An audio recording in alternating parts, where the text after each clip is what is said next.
अस्सलाम वालेकुम जी, welcome back to my channel. आज हम कर रहे हैं जी एक्सरसाइज 1.1.2 क्लास 9 की मैथ्स है।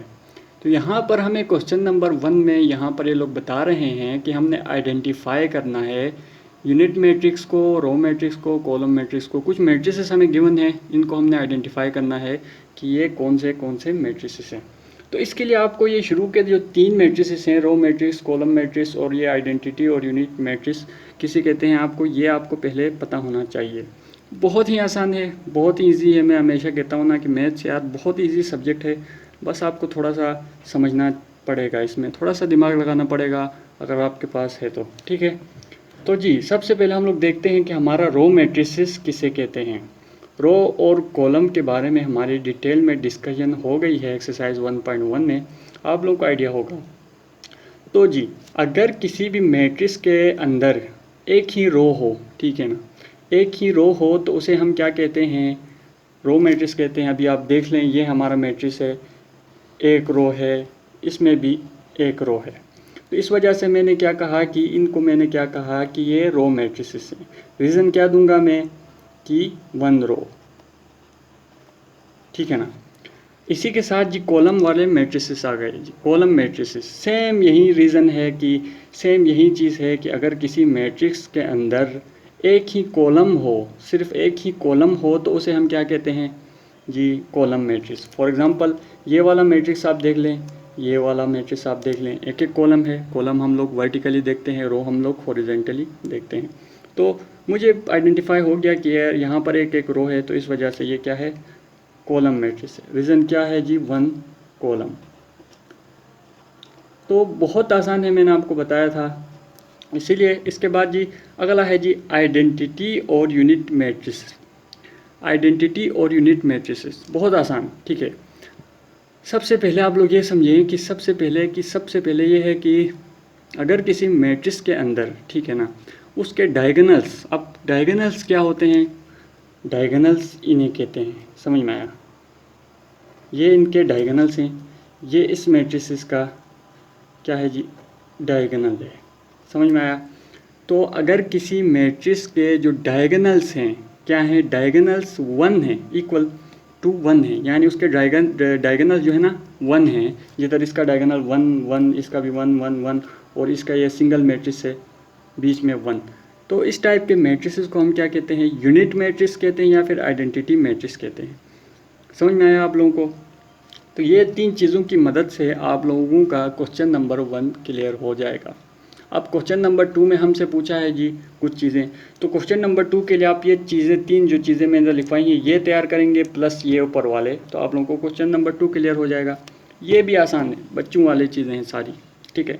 स्क्वायर मैट्रिक्स किसे कहते हैं, अगर आप लोगों को स्क्वायर का पता है, स्क्वायर का, तो आप लोगों को स्क्वायर मैट्रिक्स का भी ऑटोमेटिकली पता है।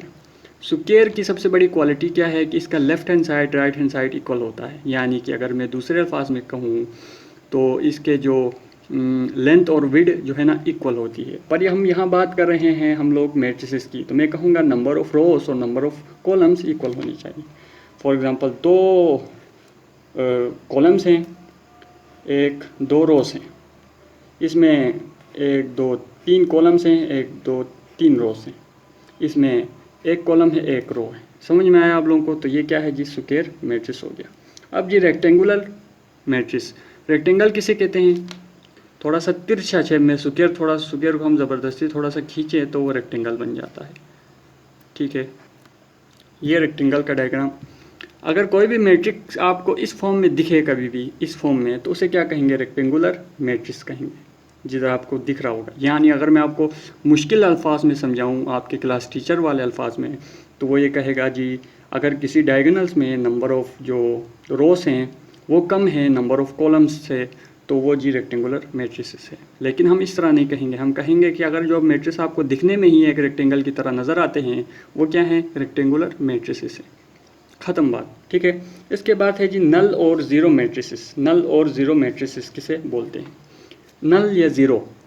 नल भी बेसिकली कुछ ना होने को, इम्पिटी को बोलते हैं, ज़ीरो तो आपको पता है। तो अगर किसी मैट्रिसेस के अंदर जो उसकी एंट्रीज हैं या फिर उसके जो एलिमेंट्स हैं वो ज़ीरो हैं सारे के सारे, तो वो क्या होगा जाएगा जी, नल मैट्रिसेस हो जाएगा। अभी मैंने ये 2x2 का एक मैट्रिक्स बनाया, आप 10x10 का बनाएं, 3x3 का बनाएं, लेकिन अंदर की एंट्री सारी आप 0 रखें तो वो नल मैट्रिक्स कहलाएगा। ठीक है, ये भी हमारा क्लियर हो गया। मैंने आपको कहा था ना आसान आसान चीज़ें हैं, तो इसकी मदद से, इन सारों की मदद से आपका क्वेश्चन नंबर 2 क्लियर हो जाएगा। कोई भी सवाल आता है तो आप कमेंट सेक्शन में पूछ सकते हैं। अब बढ़ते हैं क्वेश्चन नंबर 3 की तरफ। यहाँ पर हमें पूछा है जी, क्वेश्चन नंबर 3 में आइडेंटिफाइड है, हमने आइडेंटिफाई करना है इन मैट्रिसेस को कि ये आइडेंटिफाई डायगोनल हैं या फिर स्केलर मैट्रिसेस हैं या फिर यूनिट आइडेंटिटी मैट्रिसेस हैं। यूनिट आइडेंटिटी मैट्रिसेस हम लोग पहले कर चुके हैं, यूनिट और आइडेंटिटी मैट्रिक्स ये है, तो हम लोग पढ़ते हैं जी।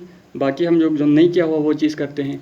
डायगोनल मैट्रिसेस किसे कहते हैं, हमने नहीं किया हुआ, तो डायगोनल किसे कहते हैं मैंने आपको यहाँ पर समझाया हुआ है कि इनको क्या कहते हैं, डायगोनल्स। ये जो इधर जो एलिमेंट्स होंगे वो उसके डायगोनल के एलिमेंट्स होंगे। तो यहाँ पर भी बात यही है, अगर किसी भी मैट्रिक्स के अंदर जो उसके डायगोनल्स हैं उसमें अगर एक या एक से ज़्यादा एलिमेंट ऐसा हो जो कि 0 ना हो तो वो डायगोनल मैट्रिक्स कहलाएगा। मिसाल के तौर पर इधर एक एलिमेंट 0 था, कोई बात नहीं, लेकिन इधर उधर 1 2 थे, ये नॉन ज़ीरो हैं, तो मैंने कह दिया कि ये डायगोनल्स। इसके बाद इधर बढ़ते हैं, इधर 1 और 2 है जो कि नॉन ज़ीरो हैं। डायगोनल्स में हमें नॉन ज़ीरो एलिमेंट्स चाहिए और तादाद कम से कम कितनी होनी चाहिए, एक तो होनी ही चाहिए, एक से जितना ज़्यादा हो उतना बेहतर है, तो ये डायगोनल मैट्रिक्स होगा। लेकिन अगर इधर सारे 1 1 1 होंगे तो ये डायगोनल मैट्रिक्स की कैटेगरी से हट के ये आइडेंटिटी और यूनिट मैट्रिक्स में चला जाएगा, जो कि हमने पहले पढ़ा है। लेकिन यहाँ पर 1 1 1 नहीं है, लेकिन 1 और 2 हैं, तो मैं कहूँगा कि ये क्या है, डायगोनल मैट्रिसेस हैं, क्योंकि यहाँ पर कुछ नॉन ज़ीरो एलिमेंट्स मौजूद हैं डायगोनल में। यहाँ पर भी नॉन ज़ीरो एलिमेंट्स मौजूद हैं डायगोनल में, यहाँ पर भी नॉन ज़ीरो एलिमेंट्स मौजूद हैं। कभी कभी इधर आपका 0 आ जाए, ठीक है, एक 0 इधर आया था मिसाल, तो कोई प्रॉब्लम नहीं है, क्योंकि हमें एक ऐसा एलिमेंट चाहिए डायगोनल में जो कि नॉन ज़ीरो हो। मिसाल कल को अगर इधर भी 0 आता है तो भी मसला नहीं है, क्योंकि तब भी हमारा एक नॉन ज़ीरो एलिमेंट मौजूद है 1, तो हम तब भी यही कहेंगे कि ये डायगोनल मैट्रिसेस है। इसके बाद है जी स्केलर मैट्रिसेस, ठीक है ना। सेम डायगोनल को हम लोग पकड़ के चलेंगे कि अगर डायगोनल में सारे के सारे जो एलिमेंट्स हैं वो सेम हैं। मिसाल ये डायगोनल है, इसके एलिमेंट सेम है 3 3, ये भी डायगोनल, इसके एलिमेंट सेम है दोनों 2 2 हैं, इसके एलिमेंट्स भी सेम हैं 2 2 2 हैं, तो ये क्या हो जाएगा जी, स्केलर मैट्रिक्स हो जाएगा। ठीक है, अगर डायगोनल के एलिमेंट्स क्या हैं, सेम है, मैंने यहाँ 2 2 2 लगाया, हो सकता है आपके मैट्रिसेस में ए हों, बी हों, कुछ भी हों, ठीक है ना, हज़ार हों, कुछ भी हो सकते हैं, तो वो क्या हो जाएगा, लेकिन सेम होने चाहिए, तो वो क्या हो जाएगा, डायगोनल मैट्रिसेस हो जाएगा। हाँ, अगेन एक लास्ट बात कि अगर यहाँ पर 1 1 1 हो, ठीक है, तो ये इसमें आप इस कैटेगरी में नहीं रखेंगे, उसको उठा करके आइडेंटिटी और यूनिट मैट्रिसेस में रख देंगे, क्योंकि यहाँ पर मैथमेटिक्स ने एक अलग कैटेगरी दे दी है 1 1 के लिए, खुसूसी तौर पर 1 के लिए प्रोटोकॉल है, तो प्रोटोकॉल को हम लोग फॉलो करते हुए जाएंगे। ठीक है, तो ये क्वेश्चन नंबर 3 हमारा यहाँ से क्लियर हो जाता है। क्वेश्चन नंबर 3 का ई पार्ट में कंफ्यूज नहीं होना है। ई पार्ट में 5 - 3 है तो उसको सोल्व कर दो, 5 - 3 कर दो तो 2 हो जाएगा। इधर 1 + 1 है, इसको भी सोल्व करके 2 करो, नया एक वो बन जाएगा मैट्रिसेस, फिर उसको सोल्व करो। ठीक है ना, आसानियाँ ढूंढो अपने लिए। उसके बाद है जी क्वेश्चन नंबर 4। क्वेश्चन नंबर 4 ये थोड़ा सा आसान है, पहले क्वेश्चनों से भी ज़्यादा आसान। ठीक है, तो ये आपके पास अगर दिमाग है थोड़ा सा, मैं हमेशा कहता हूँ जिनके पास थोड़ा सा भी दिमाग हो उनको घबराना नहीं चाहिए, वो कर लेते हैं सारे क्वेश्चंस के लिए। ए पार्ट हम करते हैं लेकिन ब्लैक पेन से करते हैं। ए पार्ट में हम लोग को क्या गिवन है, एक एलिमेंट है, एक मैट्रिक्स है 1 0 -1। ठीक है, हमने क्या करना है, हमने इसको क्या करना है, नेगेटिव मैट्रिसेस, इनके जो नेगेटिव मैट्रिसेस हैं वो फाइंड करने हैं।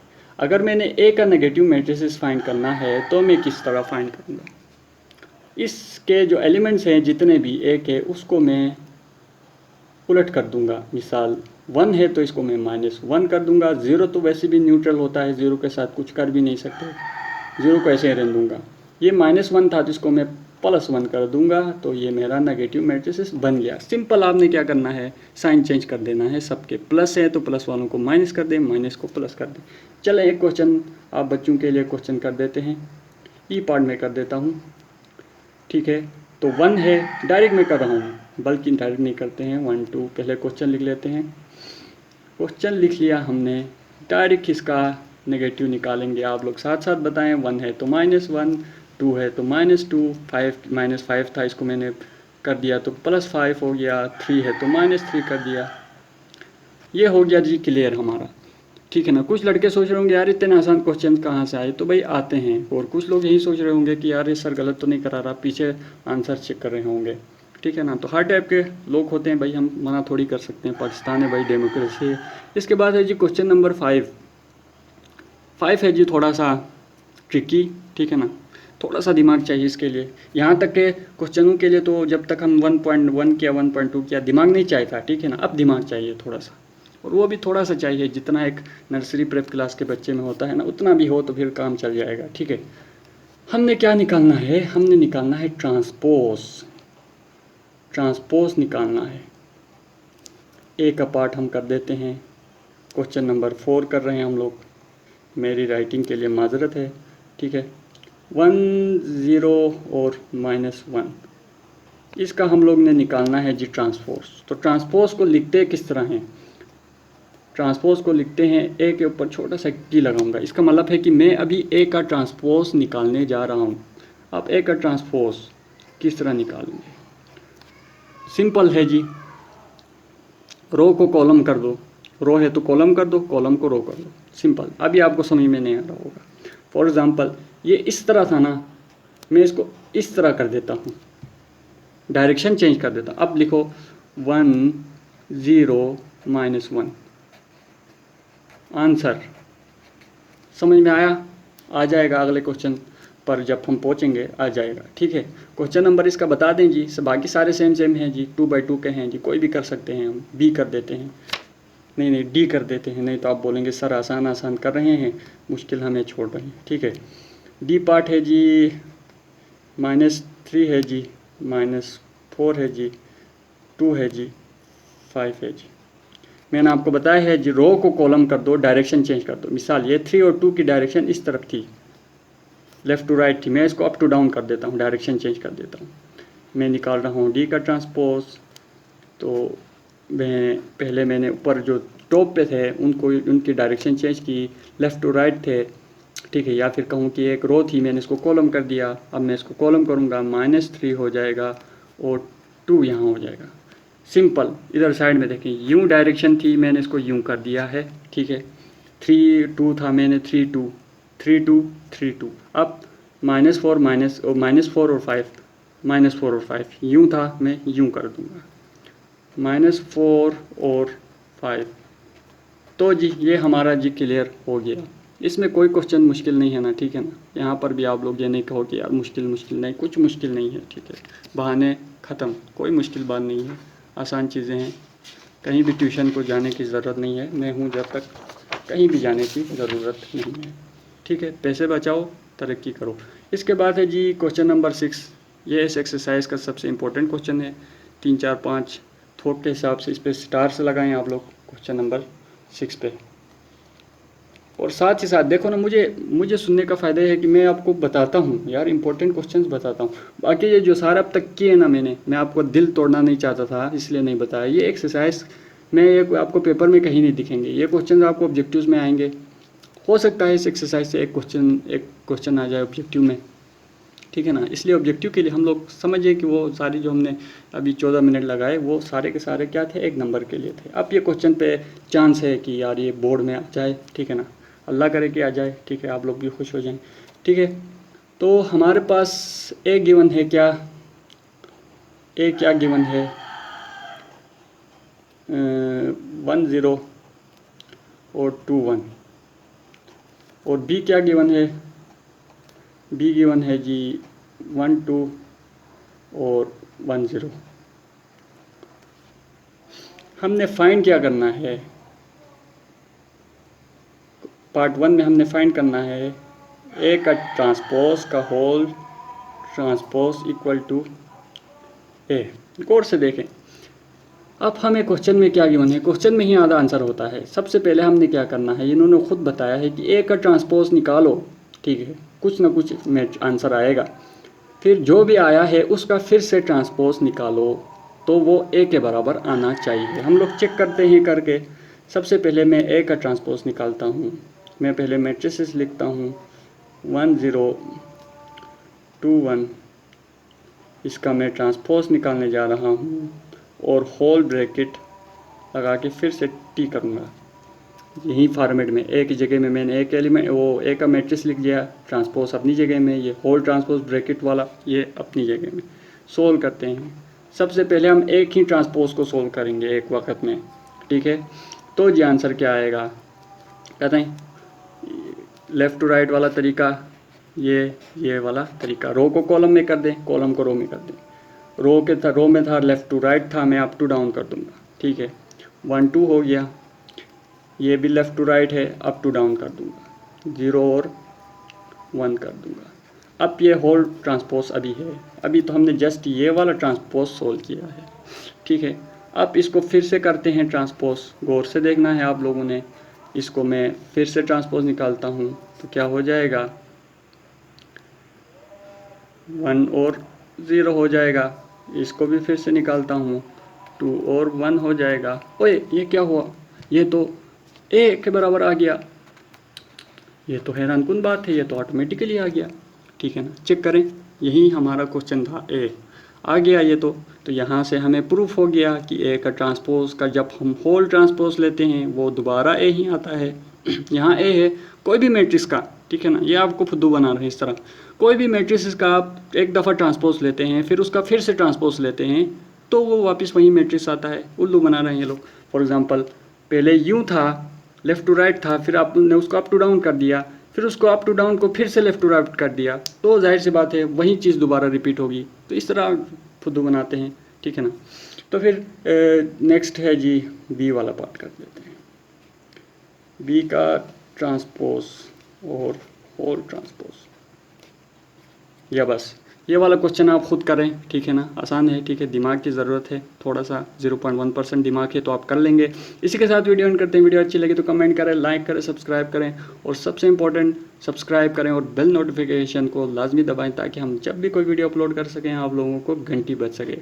अल्लाह हाफिज़।